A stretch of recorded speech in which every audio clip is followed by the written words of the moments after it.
I'm Nikki. This is my 1965 Aero Little Chief vintage camper, and I wanted to record this process of renovating her and fixing her up.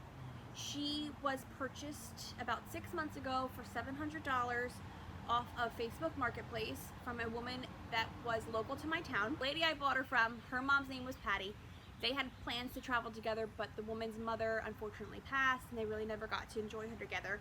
So in honor of that, I named her Patti because that's what the woman had wanted to name her. I do have another vintage camper. I have a 1974 Shasta Daisy Compact. Her name is Daisy, very original.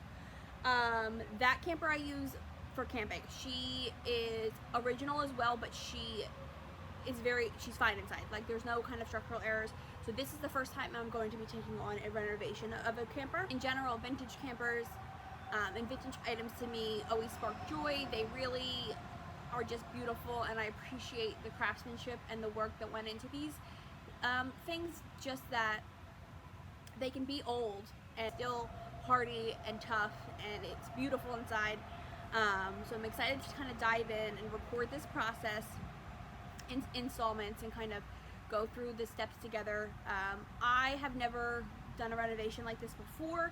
My family is pretty handy, my boyfriend's handy, so I expect, hope for some help here and there, but I have sounding boards and people that can kind of give me advice. But I'm excited to tackle this primarily on my own and be able to kind of look back and see the process that went into her and the process that transformed her into this, new thing. I have some kind of fun ideas for her to turn her into something special and new and different, but keeping the integrity and the, keep her charm.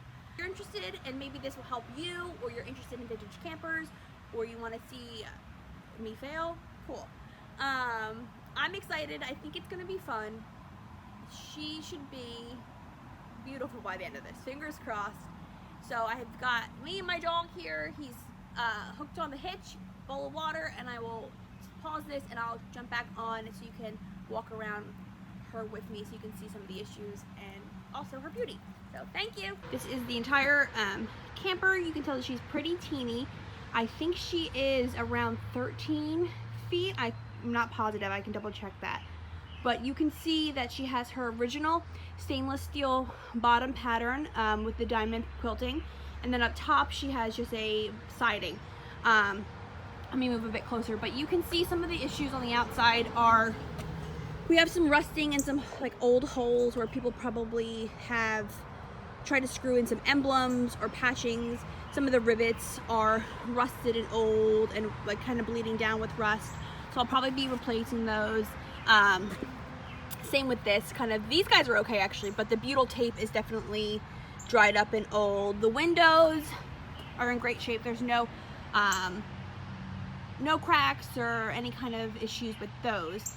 You can move down, and here is her door. The owner has some burlap in the back of the glass. You can kind of see that brownish color. That's what that is. There's this funny little skull man, which I will be removing, but he is funny.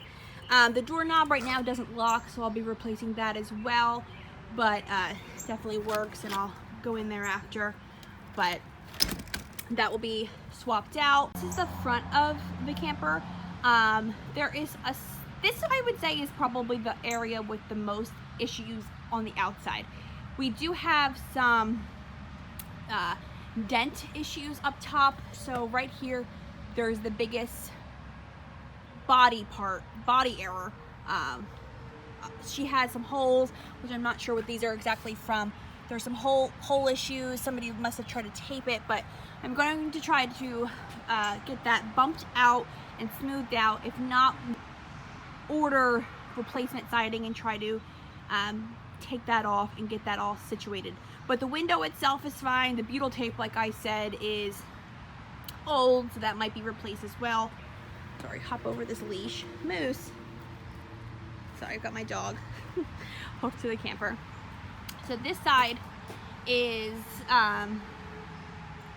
fine, but you can see what I'm talking about with these screw heads and rivets are very old, so they've started to rust. So I will probably be replacing those with all stainless steel ones, so we don't run into that issue with them degrading as much. She will need new tires. Right now, the tires that are on her were on her when I purchased her, and they actually are mismatched. So she will be getting new tires. Okay, so let's go to the inside. Let me open that up and attempt to get in here. Ugh. So this is the inside. So here's the main door. So you can see my tables and chairs out there, and there's Moose. Don't stay out there, Moosey. So if I walk all the way to the back of the camper, this is the front area, which is the little kitchenette.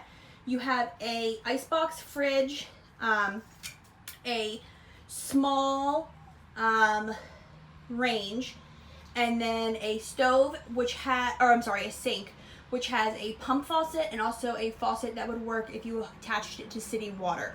So if you're off-grid and you're boondocking it, you would pump it and the water would come out from your holding tank.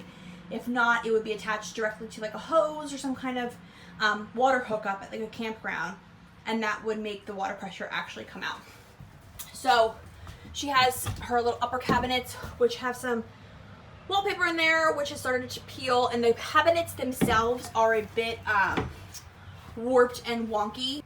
So this is the back part of her. She has a really cute little light up there and window. So these seats originally would have had a cushion on them, and they would turn into your bed while you're sleeping.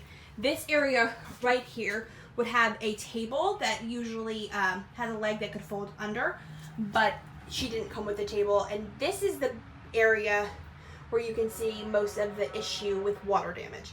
So we have some rot and some issues that will need to be pulled out and addressed, but the wood has warped and it has rotted in certain areas. You can see kind of all along here. It's really just the back wall, so I'm assuming that it has dripped and kind of settled in this area, and that is where the biggest internal problem is. The other walls, for the most part, are pretty great, but we will be taking it probably down to the studs just so we can see, you know, what's lurking under there.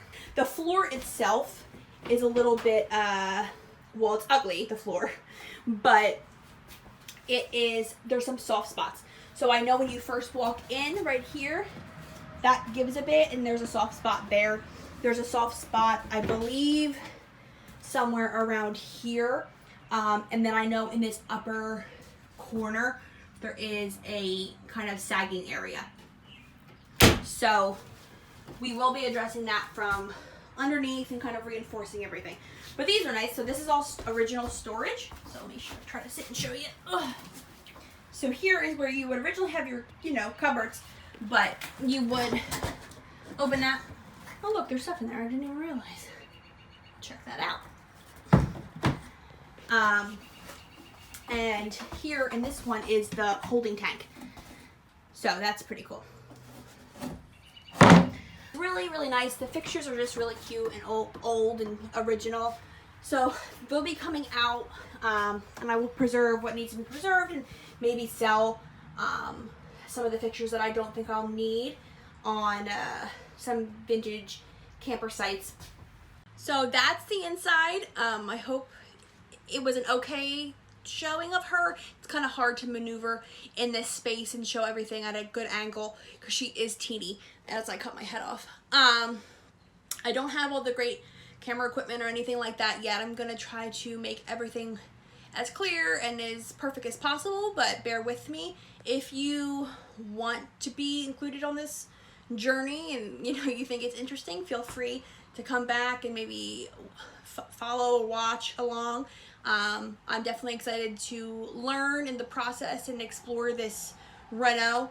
I think it's going to be a really fun creative journey, and I want to just document, like I said, this whole process. So thank you, whoever is watching my first YouTube video, because it's definitely interesting to sit and film yourself, especially on this muggy day. So thank you in advance, and I hope this is well received, and I hope everybody found it interesting if anybody is watching. Have a good one. Bye.